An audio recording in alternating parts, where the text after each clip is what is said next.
Sa pagdaloy ng kasaysayan ng Pilipinas, naging katumbas ng pangalang Jose Rizal ang bayani ng sambayanan.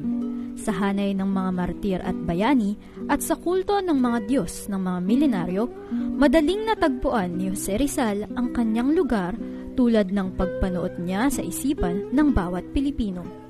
Naging kwentong bayan ang kanyang buhay at mga paniniwala. Subalit, pinukaw at pinadama ng kanyang kamatayan na tunay na may dangal at kadakilaan sa pagbubuwis ng buhay para sa pag-ibig sa inang bayan. Noong 19 ng Hunyo, 1861, ipinanganak si Jose Rizal sa isang daigdig na 300 taon nang nasa ilalim ng kolonyalismong Espanyol. Mayaman at nakapag-aral, si Rizal ay nabibilang sa mga tinatawag na naliwanagan o ilustrado. Sila ang nagtanim ng binhi ng reformang panlipunan at nasyonalismo sa Pilipinas dahilan sa kanilang mga liberal na ideya at gawain sa ibang bansa. Sa ganitong lipunang pinaiiral ng kolonyal na pang-aabuso at pagpapahirap, nakilala si Rizal bilang isang doktor, manunulat ng mga nobelang panlipunan na Noli Me Tangere at El Filibusterismo, tagapagtatag ng La Liga Filipina, isang samahang naghangad ng mga reforma sa bayan, at inspirasyon ng katipunan na nagsulong ng revolusyon at kalayaan mula sa Espanya. Dahil sa pagturing bilang panganib sa estado, ipinatapon si Rizal sa dapitan sa Mindanao.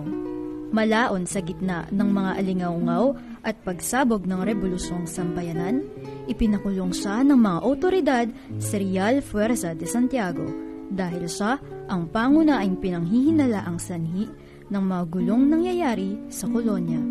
Matapos litisin ng isang korte militar at hinatulan sa salang rebelyon at pagbuo ng mga lihim na lupon, binitay si Rizal sa Bagong Bayan noong ika-30 ng Disyembre 1876. Isang tahimik at makahulugang saksi sa mga huling sandali ni Jose Rizal, ang dambana ni Rizal sa Fort Santiago. Matatagpuan ang dambana sa dating kinatatayuan ng lumang kwartel ng 2 kumpanya ng mga sundalong artilyero. Dating kwarto de repuesto o taguan ng mga probisyong militar ang kanyang piitan. Dati namang taguan ng probisyong pagkain ang antisala ng kanyang selda. Sa kanyang piitan, sinulat ni Rizal ang kanyang mga huling liham at paghingi ng kapatawaran sa kanyang pamilya. Dito nanatili si Rizal mula ika-3 ng Nobyembre 1876 hanggang madaling araw ng ika-29 ng Disyembre 1876. Matapos basahin kay Rizal ang sentensya ng kamatayan ng umagang iyon, inilipat siya sa katabing kwartel na adobe kung saan niya hinihintay ang pagbitay. Noong pangalawang digmaang pandaigdig, naging isa sa mga naghuhunggusali sa Intramuros ang kwartel ng mga sundalo. Nasira ito noong labanan para mapalaya ang Maynila taong 1945. Inumpisahan ang pagsasaayos ng hilagang bahagi ng kwartel noong 1951 nang binuo ang isang lupon upang muling ayusin ang Fort Santiago at ang selda ni Rizal. Taong 1953, pinasinayaan ang bagong ayos na kwartel at selda ni Rizal. Ito ay pinangalanang Dambana ni Rizal.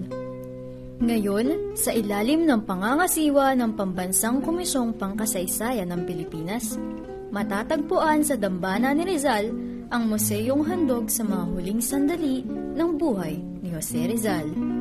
Sa pamamagitan ng iba't ibang Rizaliana, memorabilia at kanyang mga labi, nilalayong higit na mararanasan at mauunawaan ng bawat isa si Rizal. Binibigyang diin ng exhibit ang kahalagahan ni Rizal sa kasaysayan ng Pilipinas, kung paano nagsilbing inspirasyon ang kanyang kamatayan sa paglaban para sa kasarinlan ng Pilipinas at sa pagbuo ng sambayanang Pilipino. Sa balangkas na ito, inihahandog ng museo ang pagpabalik sa mga huling araw ni Rizal sa kanyang walang alinlangang pagmamahal sa bayan at di nagmamaliw na pamana sa sambayanan. tunay na kahalintulad ni Jose Rizal ang bantayog niya sa bagong bayan na kinikilala sa tawag na Motosela o gabay na bituin, isang ilaw na pag-asa at bayani para sa sambayanang Pilipino.